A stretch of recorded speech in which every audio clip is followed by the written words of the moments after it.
Then we come to the Clash of Titans. So we have the 4 for the spears, and then the general is would have been worth 4, but he's overlapped, so he's worth 3. And whoever loses is going to be destroyed. So 4 for the Romans, 3 for the Thracians, and looks like the luck is with the Thracians this time. All right, so the Romans end up with 6, and the Thracians end up with 7. That means the Romans lose. Spears, just check this now. There's the combat. Spears are indeed destroyed by knights. They are indeed. So the spears, the triarii, are destroyed. Nice idea on the part of the Romans. Obviously, it could have taken them 3/4 of the way towards winning the battle. And then these will recoil. The supporters will, recoil and went a bit too far there. There we go. Recoil to there. And of course, the general will pursue. There we go. Right. So we end up now at the halfway through the 6th turn with 1 Thracian loss and 2 Roman units lost. So far, just as a side note then, a small digression, we can see, I believe I'm correct in saying that so far in the 2 battles that have been fought, or the 1.5 battles so far that have been fought between the Thracians and the Polybian Romans, the Romans lost 1 element in the first battle, and so far they've lost 2 elements in the second battle. And I believe all the casualties have been caused by the Thracian general, because he's a knight and he's a tough guy. Even when partially surrounded there, he still managed to burst through. Okay, so interesting stuff going on, and that's that takes us to 6.5 turns. Okay. Well, the Thracian commander is very excited this time because he's got set point, as it were. There's an opportunity to win the battle. He rolled 3 pips and moved the general into contact here. And moved this unit then onto their flank by sliding it sideways and then forward. And then over here, these were already in combat, and so the Siloi have come down on their flank. So of course, because both legionary units, this one here and this one here, are flanked, it means that if they lose, they're destroyed. So in the combat, and they're also overlapped, of course, in both situations. The general he's worth 4, 3 against foot plus 1 for a general, so he's worth 4. They would be worth 3, but they're overlapped, so they're worth 2. So it's actually 4 against 2 with a quick kill. So we would expect the Romans to perish in that situation. Let's see here. Whoops, there we go. And they certainly do. Messed up that line. Okay. We ended up with 8 against 2, so they were doubled anyway. So, right, the legionaries will perish there. They're going back to Rome, where all roads lead. And the general will pursue as 1 base width. There he goes. And then, over in this combat here, we have these, remember, because they pursued, they entered bad going, so they're worth 3, except they're overlapped, they're worth 2, just a moment. So they're worth 2, and they're facing the auxilia with 3. And if the Romans lose, they're destroyed. So it's 3 versus 2, with a quick kill on the Romans. Okay, fortune favours the Romans this time. The Romans end up with 8 and the Thracians end up with 5. So the Romans survived. The Thracians are not doubled, they're pushed back. So they'll go back to here. Okay, the Siloi will recoil. There we go. and the Romans will pursue. So they're still in bad going.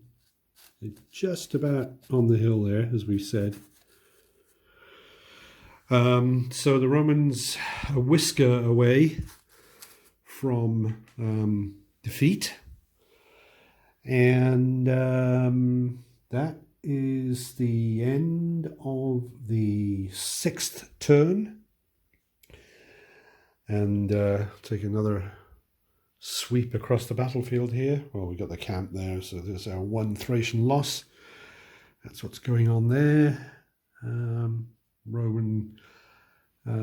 Romans depleted somewhat in that area of the battlefield, and then over here, that's the situation. And of course, way down at the back, there's still the Thracian light cavalry waiting for enough pips to show up to do something useful.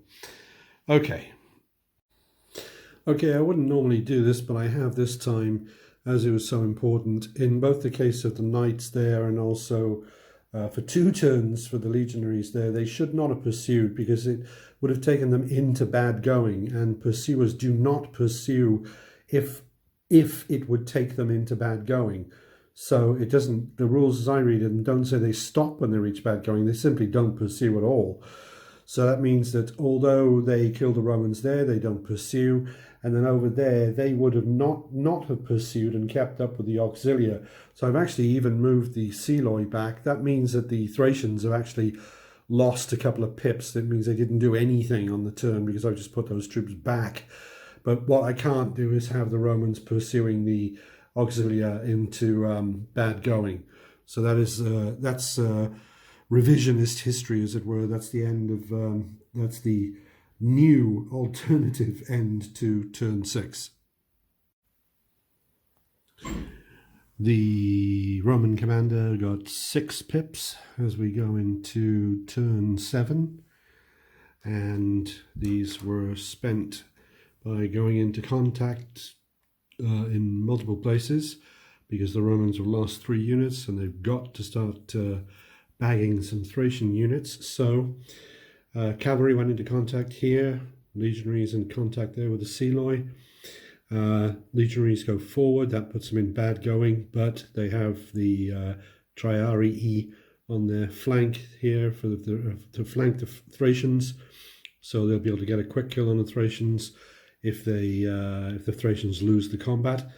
And then the general and 1 unit of the Seloi that came from over in this direction have moved themselves forward to prevent the Thracian general, who is now in the threat zone of both the Seloi and the Roman general, to prevent him from engaging these Romans here, either frontally or in the flank. So he's going to have to deal with them. There's something of a risk, of course, because if he goes straight into the Roman general, he outmatches the Roman general by 1 point. But at least he's got an overlap there. He would be facing an overlap with the Seloi in that position. So we'll see what happens. Right, so it's on to the combat.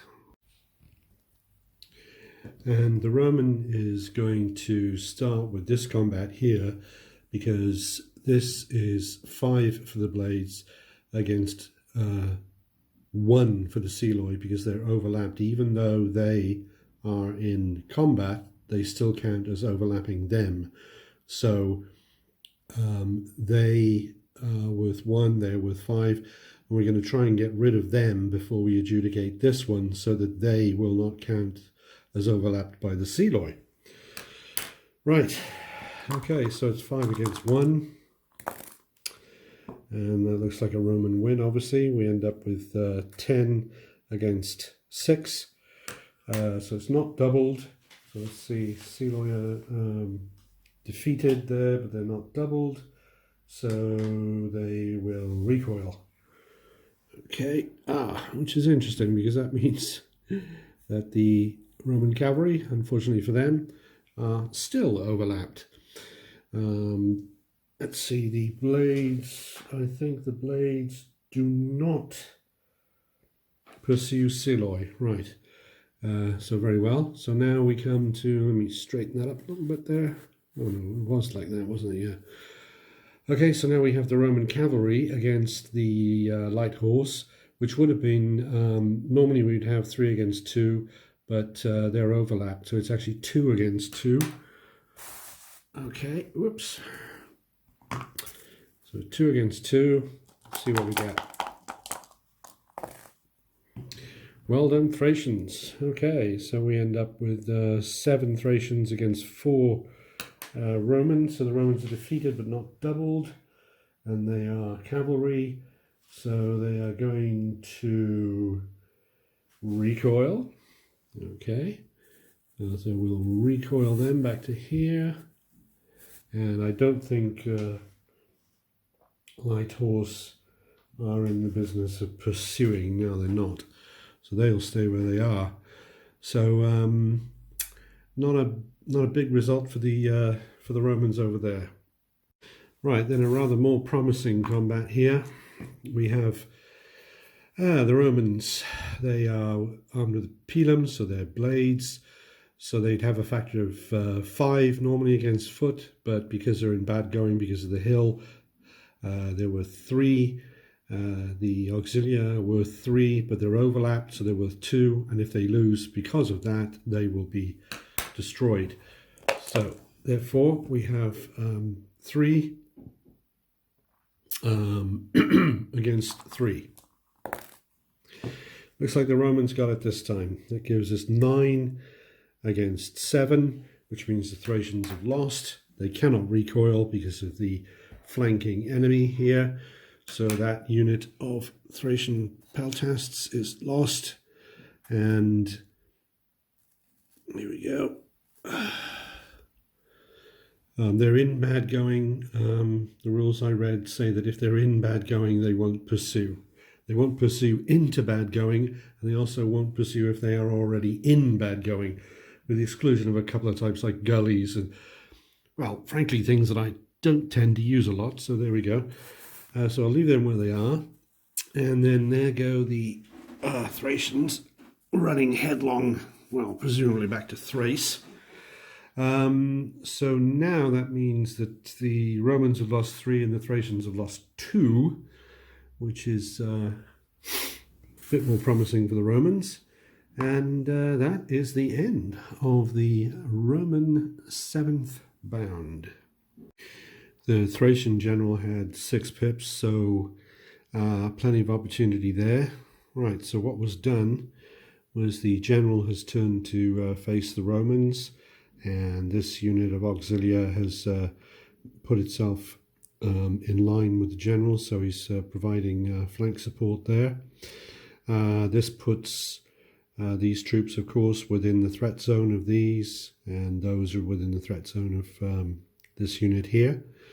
That was 2 pips. A further 2 pips were spent to finally bring the Thracian light horse from back down there at the wood. 2 moves up to here, staying beyond 1 base width, so they can't put a threat zone on another unit. They have to stay 1 base width away, basically. So they're threatening the general Roman rear, and specifically, they seem to have an eye on the Roman velites over there.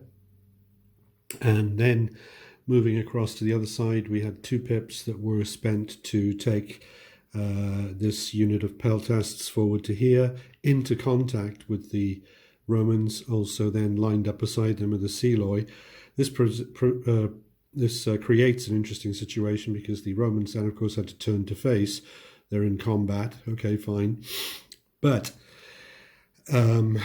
this is about the worst situation the Romans could be in terms of infantry without being actually flanked or overlapped on both sides, because here they're in bad going, but also the enemy is uphill. So they would be worth 5 against foot, but they're worth 3 because of the bad going. They're overlapped. That takes them down to 2. And then the peltasts are worth 3, but they're uphill, so it takes them up to 4. So it's 4 against 2. So there's definitely a possibility there of doubling the Romans, which would win. That is, in fact, the only combat, isn't it? Yes. So that would actually win the Romans, win the Thracians the battle. Hold on. So let's see what the fates have in store. If the Thracians can win that contest, they've won the battle. Here we go. Thracians have 4, the Romans have 2. And would you look at that? Completely even. So we've got Thracians end up with 6, the Romans end up with 6. And if that's one of those tie situations where fast foot, I believe, are going to have to, unless the going comes into it, the fast foot would have to be recoiled. Recoiled by solid foot in close combat. And there's no mention of the going, so they are in fact recoiled. So the auxilia will recoil to here, and there we go. And the Romans will pursue auxilia. No, they won't. They're already in bad going. Sorry, so they don't pursue. Just going to try and get them to stay still on the hill. Oh gosh. Something like that. Okay. Yeah, so a lot of promise in that particular encounter, but didn't happen. No. And notice if we look at the dice, even if they had been average dice, we could still have come up with that result.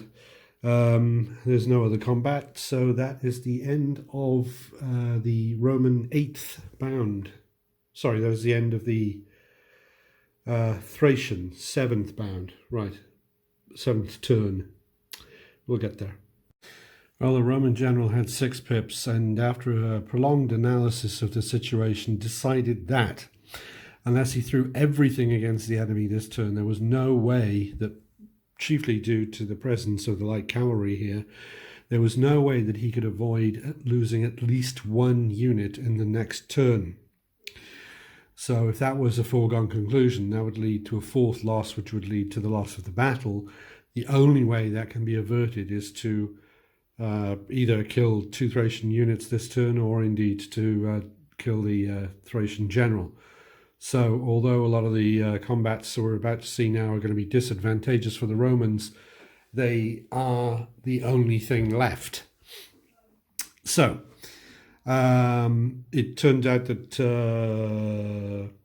on the tactical side note, as it were, it evidently turned out that once the light cavalry had in fact got around to getting itself involved in the battle again, it being in the rear of the enemy, and there being 2 of them, and them being light cavalry, so very fast moving, is hugely important. So anyway, on with the show. So let's go ahead and see what we can do with this. We have same setup as I had before over here. I want to try and clear off the Seloi first, and then have better odds here with the cavalry against the light horse, because cavalry can kill light horse if they double them. So we've got 5 legionaries against the 2 Seloi, so we'll sort that one out first. It's not Rome's day there. Okay. Oh, good Lord. Is it going to be one of those results? All right, we have the 5 legionaries, so they're worth 6, against the Seloi, which were worth 2. So the Seloi have a total of 8. So it's 6 against 8. So the legionaries have lost, but they're not going to be quick killed by Seloi, are they? I don't really think so. No, so they're going to be pushed back, they're going to recoil, and the Seloi are not going to pursue. So that now means that the cavalry, Roman cavalry, had insult to injury, are going to be overlapped, as we can see. All right, so let's fire that up. We've got Roman cavalry would be worth 3, but they're overlapped, so they're worth 2, and the light horse are worth 2. And the light horse have done very well for themselves. It looks like the fortune is with Thrace at this point. Light cavalry 2 plus 6 is 8. The Romans had 2 plus 2 is 4. So that could be it. That's the one. That means that the just check on that. Cavalry will flee from da da da da da. They are destroyed. So that is the 4th Roman unit, which is destroyed. So at that point, well, it depends on where we stand, actually. Of course, at the end of this turn, we don't stop the battle at this instant because the Romans have lost 4 units. That's not the way DBA works. But it's certainly looking like a Thracian win. All right, which is rather exciting. So up here, this unit kept falling off the hill. They're supposed to be in contact with the Seloi there. The better one for the Romans is here. So we've got 3 against, where it's actually even. So we've got 3 against 3, although, sorry, they're overlapped. So it's actually 2 against 3. So we'll go ahead and roll that one up. And we end up with 7 for the Romans against 8 for the Thracians. So the Romans are going to be recoiled. That's the trouble with details. See, they should be there, but they're not going to stay there. So they're going to fall all the way down the hill, and Thracians don't pursue. And let's see here. That means that the combat here, see, really these should be, they should be there. So that would mean that they would be overlapped, because they would actually be, or do they recoil? Base depth, base depth, yeah. So they should be like that, which means that they're not in corner to corner with the Seloi. They're better than that. So the Seloi is overlapped by them. That's the disadvantage of having hills like this. Just a moment. Okay, so the Seloi are overlapped, and the Romans have spears here. These are triarii. Okay, so the spears would be worth 4, but they're in bad going, so they're worth 2. The Seloi would be worth 2 plus 1 for being uphill is 3, but they're overlapped, so they're worth 2. So it's actually 2 against 2. We'll see what we get from that.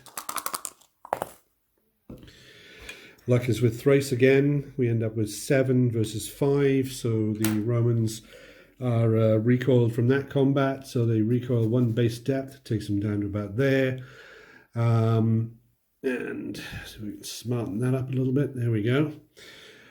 Okay, so it definitely looks like a Roman battle loss at this point, unless they can kill the Thracian general, in which case the situation would actually be tied. So let's see, this is pretty serious. Let's see what the odds are over here then. I've adjudicated that although the Thracians are in bad going, I've adjudicated that they're not going to count as uphill. So they've got 3. That means that the Romans are going to have 3 against them, and there's no overlap in question. That gap is a gap there. They're not in line with them. So that's 3 against 3. I imagine we have worse odds here because we have a general, cavalry, he's worth 4. Knights are worth 4 against mounted, so he's worth 5 now in that situation. So if I wanted to start off, so I'm at a disadvantage here. Although you got to watch that though, because I'm not overlapped. So although the general here is 5 versus 4, if they get knocked out of that situation, if they get pushed back, well, let's see, if they get pushed back. Yeah, if they get pushed back, that means I'm overlapped. So then it would be 6 against 5. But then again, if I can push them away on just the luck of the draw, if I can cause them to get pushed back, then I would have 4 against 4. So statistically, what's it better to do?